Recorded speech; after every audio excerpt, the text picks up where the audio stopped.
ನನ್ನ ಮಗನಿಗೆ ಮಟನ್ ಸಾರು ಅಂದರೆ ತುಂಬ ಇಷ್ಟ, ತುಂಬ ಇಷ್ಟ. ಕರುಳಿನ ಕಂದಮ್ಮ ದೊರೆಯಾಗವರೆಗುನ ಭಗವಂತ ಮಕ್ಕಳನ್ನೇ ಆಸ್ತಿಯೇ ಕೊಟ್ಬಿಟ್ಟಿದ್ದಾನೆ.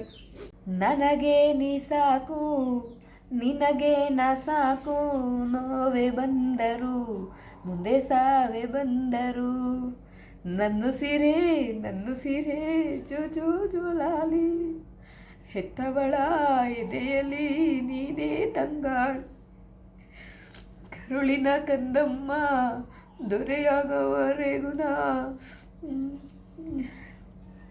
ಕಾಯಬಲ್ಲೆನ ಜೀವತೆಯಬಲ್ಲೆನ.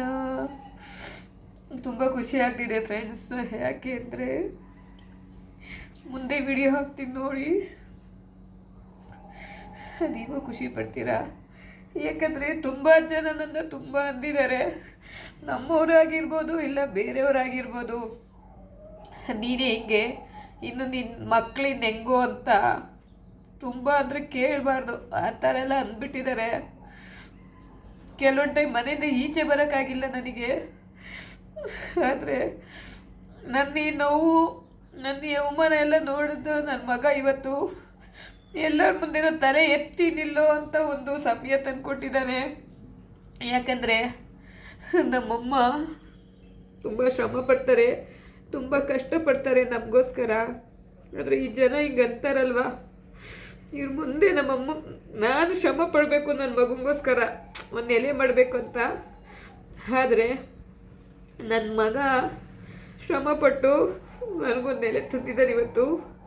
ತುಂಬ ಖುಷಿ. ಯಾರೂ ಮಾಡಬಾರ್ದೇನಲ್ಲ ಇದು, ಬಟ್ ಏನಂದರೆ ನಮಗೆ ಖುಷಿ. ದೊಡ್ಡವ್ರನ್ನ ನೋಡಿ ನಮ್ಮ ಸಾಧನೆ ಇಷ್ಟ ಅನ್ನೋದಕ್ಕಿಂತ ಸಣ್ಣವ್ರನ್ನ ನೋಡಿ ನಾವು ಇಷ್ಟು ಸಾಧನೆ ಮಾಡಿದ್ದೀವಲ್ಲ ಅನ್ಕೋಬೇಕು. ತುಂಬ ಖುಷಿ ಆಗ್ತಿದೆ. ಏನು ಈಗಿನ ಕಾಲದ ಮಕ್ಕಳು ನೋಡೋಕ್ಕೆ, ಈ 1 ವರ್ಷದ ಮಕ್ಕಳನ್ನೇ ಮೇಂಟೈನ್ ಮಾಡೋದು ಕಷ್ಟ. ಅವ್ರು ಹೇಳ್ದಂಗೆ ಕೇಳಬೇಕು, ಅವ್ರು ಹೇಳಿದ್ದೇ ಮಾಡಬೇಕು, ಅವ್ರು ಹೇಳಿದ್ದೇ ತಂದ್ಕೊಡ್ಬೇಕು. ಆದರೆ ನನ್ನ ಮಗ ಇವತ್ತಿನವರೆಗೂ ನನ್ನ ಹತ್ರ ಏನೂ ಕೇಳಿಲ್ಲ. ಕಾಲೇಜಲ್ಲಿ 2nd ರ್ಯಾಂಕು PUC ಅವನು ಏನೇ ಓದಲಿ ಕೇಳ್ತಾರೆ, ಓ ಇದರಲ್ಲಿ ಏನೆಲ್ಲ ಬರ್ತಾರೆ ಅಂತಾರೆ. ಏನು ಮಾಡೋಕ್ಕಾಗಲ್ಲ ಅಂತವ್ರಿಗೆ. ಏನೂ ಕೇಳಿಲ್ಲ. ನಾನು ಒಂದು ದಿವಸ ಟ್ಯೂಷನ್ಗೆ ಹಾಕಿಲ್ಲ. ಏನಪ್ಪ ಅಂದರೆ ನನ್ನ ಮಗನ್ನ PKGಗೆ ಹಾಕಿದಾಗಿಂದ PUC ಮುಗಿಯೋವರೆಗೂ ಎಂಥ ಪರಿಸ್ಥಿತಿ ಇದ್ರೂ, ಎಂಥದ್ದೇ ಕಷ್ಟ ಇದ್ರೂ ನಾನೇ ಕರ್ಕೊಂಡೋಗಿದ್ದೀನಿ, ನಾನೇ ಕರ್ಕೊಂಬಂದಿದ್ದೀನಿ. ಒಂದು ದಿವಸ ನಡೆಸಿಲ್ಲ, ಒಂದು ದಿವಸ ಒಬ್ಬನ್ನೇ ಕಳಿಸಿಲ್ಲ. ಒಂದು ದಿವಸ ಅವ್ನು ವಾಪಸ್ ಬರಬೇಕಾದ್ರೆ ಯಾರ ಜೊತೆನೂ ಬರೋಕ್ಕೆ ಬಿಟ್ಟಿಲ್ಲ. ಬಸ್ಸಲ್ಲಿ ಆಗ್ಬೋದು, ಇಲ್ಲ ನಡ್ಕೊಂಡು ಆಗ್ಬೋದು, ಫ್ರೆಂಡ್ಗಳ ಜೊತೆ ಆಗ್ಬೋದು. ಯಾಕೆಂದರೆ ನಮ್ಮ ಜವಾಬ್ದಾರಿನ ನಾವು ಮುಗಿಸ್ಬೇಕು. ನಾವು ಅವ್ರನ್ನ ಸಾಕಿ ದೊಡ್ಡವ್ರು ಮಾಡೋದು ಎತ್ತಿದ ಮೇಲೆ ನಮ್ಮ ಜವಾಬ್ದಾರಿ, ಅದನ್ನು ಮುಗಿಸ್ಕೋಬೇಕಲ್ವಾ. ಅದರಿಂದ ಒಂದು ನಿಮಿಷ ಟೈಮ್ ಕೊಡಿ, ನನಗೆ ಮಾತಾಡೋಕ್ಕಾಗ್ತಿಲ್ಲ. ಒಂದು ನಿಮಿಷ ವಾಪಸ್ ಬರ್ತೀನಿ, ಅವ್ನು ವಿಡಿಯೋ ಹಾಕ್ತೀನಿ, ನೋಡ್ತಾ ಇರ್ರಿ. ಮತ್ತೆ ನೆಕ್ಸ್ಟು ನಾನು ಬರ್ತೀನಿ. ನೋಡಿ ವಿಡಿಯೋ. ದ್ವಿತೀಯ PUC ವಿದ್ಯಾರ್ಥಿಗಳು ಚಪ್ಪಾಳೆ ಹೊಡಿತಾ ಇಲ್ಲ. ಅತಿ ಹೆಚ್ಚು ಅಂಕ ಗಳಿಸಿದಂತ ಇಂಗ್ಲಿಷ್ ಮತ್ತು ಅರ್ಥಶಾಸ್ತ್ರ ಸಂಜಯ್ ಎಲ್.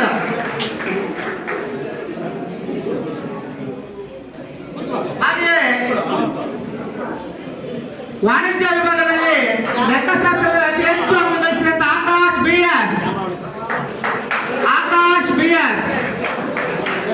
ಗುರುಗಳು ಬಂದರೆ ಗುರುಗಳು ಮುಂದೆ ವಿದ್ಯಾರ್ಥಿಗಳು ಕುಂತಿದ್ರು ಎದ್ದು ನಿಂತ್ಕೋಬೇಕು.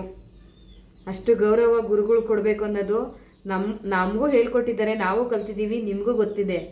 ಆದರೆ ಅದೇ ಗುರುಗಳು ಎದ್ದು ನಿಂತ್ಕೋತೀನಿ ಅಂದರು, ನೀನು ಕುತ್ಕೋ, ನಿನಗೆ ಸನ್ಮಾನ ಮಾಡ್ತೀವಿ ಅಂತ ಹೇಳ್ತಾರಲ್ಲ, ಆ ಥರ ಬುದ್ಧಿ ಇದೆಯಲ್ಲ, ಆ ಥರ ಸಾಧನೆ ಇದೆಯಲ್ವ, ಎಷ್ಟು ಸಂತೋಷ ನೋಡಿ. ನನ್ನ ಮಗ ಎದ್ದು ನಿಂತ್ಕೊಳ್ಳೋಕೆ ಹೋಗ್ತಾನೆ, ಆದರೆ ಸನ್ಮಾನ ಮಾಡೋರು ನೀನು ಕುತ್ಕೋ, ನಾವು ಸನ್ಮಾನ ಮಾಡ್ತೀವಿ ಅಂತ ಕೂರಿಸ್ತಾರೆ.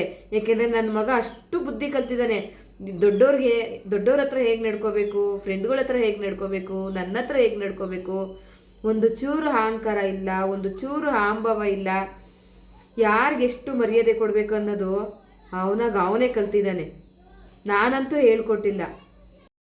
ಸೆಕೆಂಡ್ PUCನಲ್ಲಿ ಕಾಲೇಜ್ಗೆ 2nd ರ್ಯಾಂಕ್ ಬಂದಿದ್ದಾನೆ. ಅದಕ್ಕೋಸ್ಕರ ಈ ಸನ್ಮಾನ ಮಾಡ್ತಾಯಿದ್ದಾರೆ ಫ್ರೆಂಡ್ಸ್. ನನ್ನ ಮಗನಿಗೆ ತುಂಬ ಖುಷಿ ಆಗ್ತಿದೆ. ಬಟ್ ನಾಚಿಕೊಂಡ ನಾನು ಬರ್ತೀನಿ ಅಂದಿದ್ದಕ್ಕೆ ಅವನೊಬ್ಬನೇ ಹೋಗಿದ್ದಾನೆ. ವಿಡಿಯೋ ಕಳಿಸಿದ್ದ, ಅದಕ್ಕೆ ನಿಮ್ಮ ಹತ್ರ ಹಂಚ್ಕೊಂಡಿದ್ದೀನಿ ನಾನು. ಅವನು ಎದ್ದು ನಿಂತ್ಕೊಳ್ಳೋಕೆ ಹೋದ್ರು ಕೂರಿಸ್ತಾರೆ ಹಿಡ್ದು. ಅವನಿಗೆ ಮುಜುಗರ, ಅವನ ಹತ್ರ ಕುತ್ಕೊಳ್ಳೋನಲ್ಲ.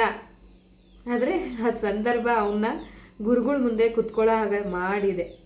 ಆ ಸಾಧನೆ ಮಾಡಿದ್ದಾನೆ.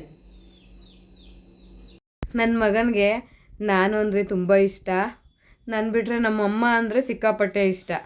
ಇನ್ನು ಊಟದ ವಿಷಯಕ್ಕೆ ಬಂದರೆ ಅವನು ಇಷ್ಟಪಡೋದು ಇದೊಂದೇ, ಮಟನ್ ಸಾರು ಮುದ್ದೆ. ಸಿಕ್ಕಾಪಟ್ಟೆ ಪಡ್ತಾನೆ. ಡೈಲಿ ಕೊಡಿ ನೀವು, ಒಂದು ದಿವಸ ಬೇಜಾರು ಮಾಡ್ಕೊಳಲ್ಲ. ಇದೊಂದೇ ಊಟ ಜಾಸ್ತಿ ಇಷ್ಟಪಡೋದು. ಅದಕ್ಕೆ ಇವಾಗ ಅವನು ಅಲ್ಲಿಂದ ಬರೋ ಅಷ್ಟರಲ್ಲಿ ನಾನು ಮಟನ್ ಸಾರು ಮುದ್ದೆ ಮಾಡಿ ರೆಡಿ ಇಟ್ಟಿದ್ದೀನಿ. ಬರ್ತಾ ಇದ್ದಾನೆ. ನೀವೆಲ್ಲ ಹರಿಸಿ ಫ್ರೆಂಡ್ಸ್. ಕೆಲವರು ಹೇಳ್ತಾರೆ ಮಕ್ಕಳನ್ನೇ ಆಸ್ತಿಯಾಗಿ ಮಾಡಬೇಕು ಅಂತ. ಆದರೆ ನನಗೆ ಆ ಭಗವಂತ ಮಕ್ಕಳನ್ನೇ ಆಸ್ತಿಯಾಗಿ ಕೊಟ್ಬಿಟ್ಟಿದ್ದಾನೆ. ಮಕ್ಕಳೇ ಆಸ್ತಿಯಾಗಿ ಕೊಟ್ಬಿಟ್ಟಿದ್ದಾನೆ ನನಗೆ. ನಾನೇನು ಮಕ್ಕಳನ್ನ ಆಸ್ತಿ ಮಾಡಲಿ? ಮಕ್ಕಳನ್ನೇ ಆಸ್ತಿಯಾಗಿ ಕೊಟ್ಬಿಟ್ಟಿದ್ದಾನೆ. ಸಾಕು, ಈ ಜನ್ಮಕ್ಕೆ ನನ್ನ ಮಕ್ಕಳೇ ಆಸ್ತಿಯಾಗಿ ಕೊಟ್ಬಿಟ್ಟಿದ್ದಾರೆ. ಅದರಲ್ಲೂ ನನ್ನ ಮಗ, ಅವನೇ ದೊಡ್ಡ ಆಸ್ತಿ ನನಗೆ. ನಾನೇನು ಅವನ ಆಸ್ತಿ ಮಾಡಬೇಕಾಗಿಲ್ಲ. ಅವನೇ ನನಗೆ ದೊಡ್ಡದಾಗಿ ಆಸ್ತಿಯಾಗಿ ಹುಟ್ಬಿಟ್ಟಿದ್ದಾನೆ. ಎಲ್ಲರಿಗೂ ಒಳ್ಳೆಯದಾಗಲಿ ಫ್ರೆಂಡ್ಸ್. ನಾನು ಈ ವಿಷಯನ ನಿಮ್ಮ ಹತ್ರ ಹಂಚ್ಕೋಬೇಕು ಅನಿಸ್ತು, ಅದಕ್ಕೆ ಹಂಚ್ಕೊಂಡೆ. ಏನಾದರೂ ತಪ್ಪಾಗಿ ಮಾತಾಡಿದ್ರೆ ಕ್ಷಮಿಸಿ. ಒಳ್ಳೆಯವಳು ಅನಿಸಿದ್ರೆ ಹಾರೈಸಿ. ಎಲ್ಲರಿಗೂ ಒಳ್ಳೆಯದಾಗಲಿ. ಎಲ್ಲರೂ ನಗ್ನಾಗ್ತಾ ಇರಿ. ಈ ವಿಡಿಯೋ ನಿಮ್ಮ ಮಕ್ಳಿಗೂ ತೋರಿಸಿ. 100ರಲ್ಲಿ ಒಬ್ಬರಾದರೂ ಅರ್ಥ ಮಾಡ್ಕೋಬೋದು. ಬಾಯ್.